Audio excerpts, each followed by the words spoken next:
God. Ask Scott.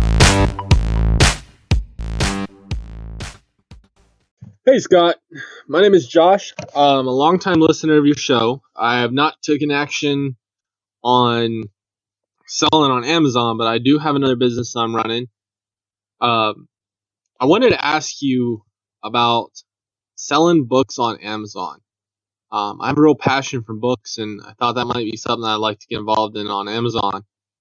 And I know it fits into the shoebox thing and its flight and everything like that, but I don't know much about selling books on Amazon and how that'll work. So I appreciate everything you do. I enjoy your podcast, even though I don't sell on Amazon yet. I just keep coming back to it and listening to it. So, all right. Thanks, Scott. Hey, Josh, thank you so much for the question. And selling books is actually, used books especially, is a pretty good business out there still. I would probably direct you to Jordan Malik, and he could probably give you some more insights. He's got a podcast as well. I will link that up in the show notes. So again, go to the episode here, which will be episode 148. So that's theamazingseller.com/148. He does a lot more of the books. I know he got his start selling books and also retail arbitrage.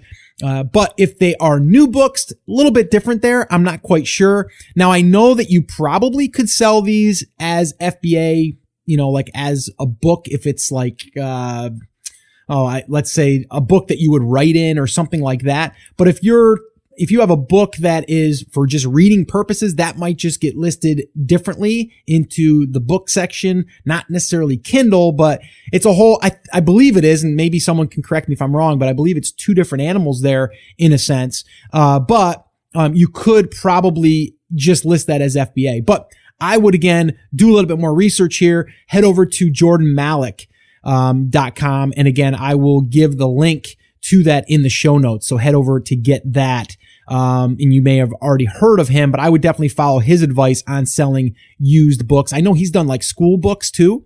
So if you're a homeschooler, people have books that they want to buy of the curriculum. Also maybe college books. I know they're very expensive, so people want to buy used books there.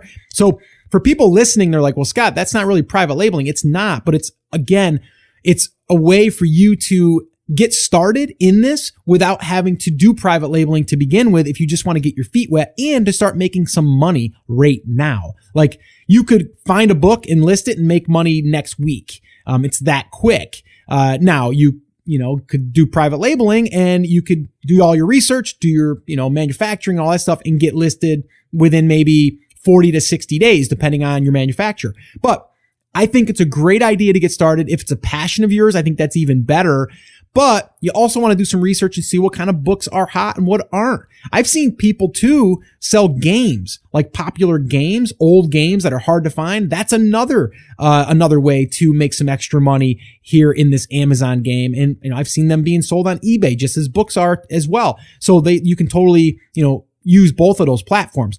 But my advice to you would be to, yes, do your homework, find the books out there that are, selling, because that's important too, because you need to know what to look for when you're looking for these books. But if you're a private labeler, you're not going to really be able to go out there and private label a book. So it wouldn't apply to you. But for those of you that are just getting started, I think not private labeling. I think selling used books, especially books for schooling and stuff, is really, really awesome. And I think it's a great opportunity, still a great opportunity out there.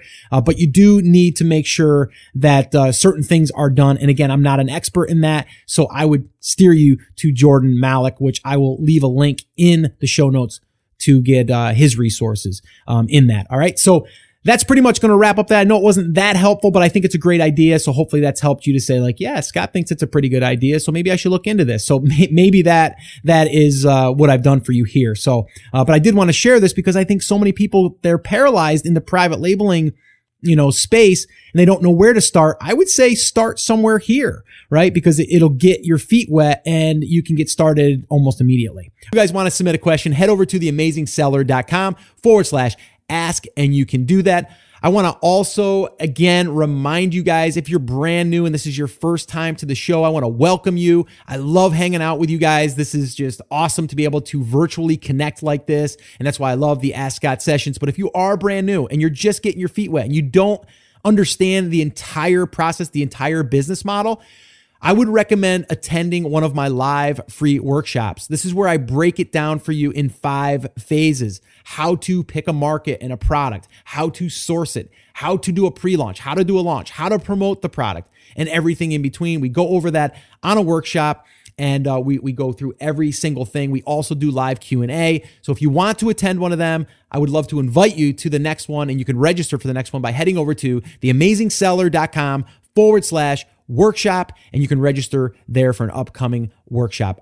Well, hey there. Thank you so much for listening to that episode of Ask Scott. Now, that was just a highlight from one of our full episodes where I generally answer 3 to 4 questions on a podcast. If you want to go back and listen to all of the past archives of not just the Ask Scott session, but all of the full episodes where I do interviews with top Amazon sellers, people starting from scratch and building a business, if you want to listen to any of those episodes, head over to theamazingseller.com and you can find all of that over there. You can also find details there on how you can ask your own question and get it aired on an upcoming Ask Scott session and possibly see it here on YouTube or just on the podcast. All right, so definitely head over to theamazingseller.com. There's tons of resources over there for you to be able to build your e-commerce and Amazon business. So definitely go check that out. Now, I just wanted to remind you one thing before I let you go. There's a lot of information out there and some of it is really, really good. What I want you to remember is you have to not just consume the information, you have to actually apply that information.